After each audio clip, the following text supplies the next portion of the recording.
پیارے ساتھیوں، جیسا کہ آج پیر کا دن ہے، آج سوموار ہے، ہم نے آپ سے کہا تھا کہ ہم ہر سوموار کو ایک واقعہ آپ کے ساتھ شیئر کریں گے، چاہے نبی کی ہو یا ولی اللہ کی۔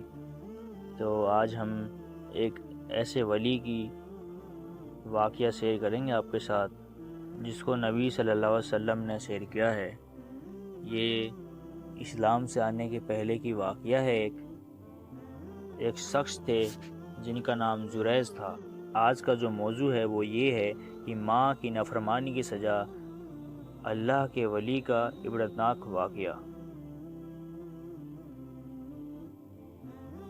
والدین کی اطاعت کیا درجہ رکھتی ہے اور ان کی نافرمانی کا نتیجہ کیا ہوتا ہے، چاہے انسان کتنا ہی نیک ہو۔ آئیے اس تعلق سے ایک واقعے پر غور کرتے ہیں۔ رسول اللہ صلی اللہ علیہ وسلم فرماتے ہیں کہ ہم سے پچھلی امت میں ایک نیک شخص تھے جو اللہ کے ولی تھے، جن کا نام زریز تھا۔ انہوں نے ایک گرجا تعمیر کیا تھا اور اس میں وہ اللہ کی عبادت کیا کرتے تھے، نماز ادا کرتے تھے۔ ایک مرتبہ ہوا یوں کہ زریز اپنی نماز میں تھے، تب ان کی والدہ ماں آئیں اور انہیں آواز دیے کہ اے زریز آؤ، میں تم سے ملنے آئی ہوں۔ زریز نماز پڑھ رہے تھے جو کہ نفلی نماز تھی۔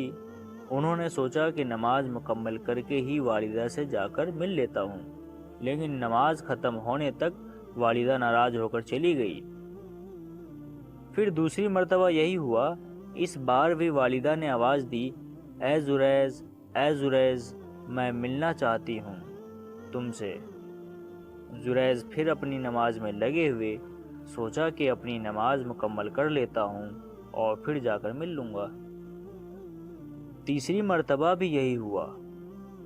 والدہ پھر آئی اور زریز کو آواز دی۔ زریز اس وقت بھی اللہ کی عبادت میں تھے اور ماں ناراض ہو گئی۔ پھر کہا کہ اے زریز، تو طوائفوں کا منہ دیکھے۔ ایسی بد دعا دے کر وہاں سے چلی گئی۔ آگے آپ صلی اللہ علیہ وسلم فرماتے ہیں، زریز کی جو مقبولیت تھی، ان کی جو عبادت تھی، اس سے لوگ جلتے تھے اور لوگ ویسے ہی زریز پر الزام لگانا چاہتے تھے۔ لہٰذا قوم کے شرپسند لوگوں نے ایک منصوبہ کیا۔ انہوں نے ایک بری فاحشہ عورت کو تیار کیا جو کہ لوگوں سے منہ کالا کراتی تھی۔ اس عورت نے زریز کے گرجا کے باہر ایک چرواہا تھا، اس سے اپنا منہ کالا کراتی رہی، جس سے اس کو حمل ٹھہر گیا اور اس سے ایک اولاد ہوئی جو زنا کی تھی۔ جب اس کو ایک اولاد ہوئی تو عورت نے لوگوں سے کہا کہ یہ اولاد زریز کی ہے۔ جب بستی میں یہ بات چلی تو لوگوں نے آ کر زریز کو بے تحاشا مارنا شروع کر دیا، حتیٰ کہ اس کا گرجا بھی توڑ دیا اور مارتے مارتے اسے بادشاہ وقت کے حاکم کے پاس لے گئے۔ جب وہاں پہنچا تو زریز نے کہا کہ بتاؤ تو صحیح، کیوں مارتے ہو؟ لوگوں نے کہا کہ تمہیں ایک اولاد ہے، تم نے منہ کالا کیا ہے کسی عورت کے ساتھ۔ تو زریز نے کہا کہ اسے لاؤ تو صحیح، وہ عورت کون ہے؟ زریز کی والدہ کی بد دعا ہوئی اور زریز کو بوڑھی عورت کا منہ دیکھنا پڑا۔ زریز نے کہا ٹھیک ہے، مجھے نماز پڑھنے دو۔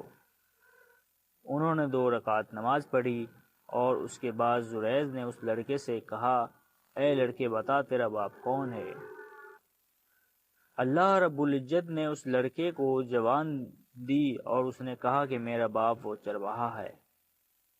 اس ننھے بچے کے بول سن کر لوگوں کو بڑی ندامت ہوئی۔ اس چرواہے کو سزا دی گئی اور لوگوں نے کہا کہ اے زریز، چاہو تو تمہارا گرجا ہم واپس بنا دیتے ہیں، وہ بھی سونے کا۔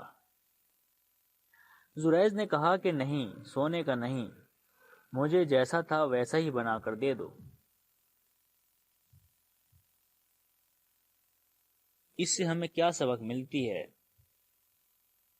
اس واقعے میں ہمیں سب سے پہلا سبق یہ ملتا ہے کہ ایک ولی کے حق میں بھی اگر ماں بد دعا کر دے تو اللہ قبول کر لیتا ہے، اس لیے کیونکہ اللہ کے پاس ان کا بہت اونچا مقام ہے۔ یہ دعا دے تو قبول، یہ بد دعا دے تو قبول، چاہے آپ کی شخصیت کچھ بھی رہے۔ سبحان اللہ۔ دوسرا سبق یہ پتہ چلتا ہے ایک معمولی سی لرزش جو جریج سے ہوئی، اس کا اتنا عظیم نقصان انہیں ہوا کہ اللہ رب العزت نے اتنی بڑی ازمائش میں ڈال دیا جریج کو۔ یہ ان کی بالکل بھی معمولی سی غلطی تھی، اللہ رحم کرے۔ ایسی غلطی تو آج ہم میں سے کون نہیں کرتا؟ ہمارے والدین 1000 مرتبہ آواز دیتے ہیں لیکن پھر بھی ہم انہیں نظر انداز کرتے رہتے ہیں۔ اللہ معاف کرے ہمیں۔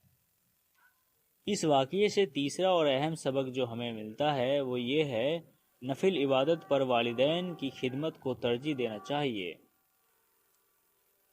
انشاء اللہ العزیز اللہ تعالی ہمیں اپنے والدین